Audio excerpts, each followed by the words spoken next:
কবি সমীন্দ্র ভৌমিকের লেখা আমি স্বপ্নে দেখি।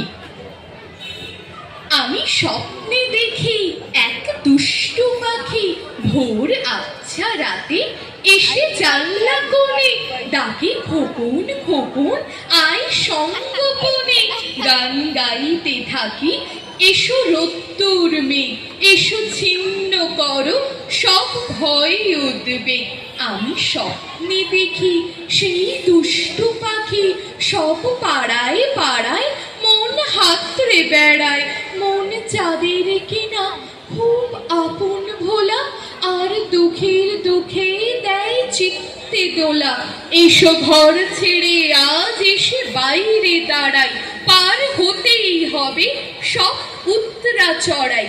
আমি স্বপ্নে দেখি এই দুষ্টু পাখি গান গাইতে থাকে, এসে বাইরে দাঁড়া আজ দিতেই হবে সব চিত্তে নাড়া। যারা একলা থাকে আর একলা বাঁচে আজ যেতেই হবে সেই তাদের মাঝে।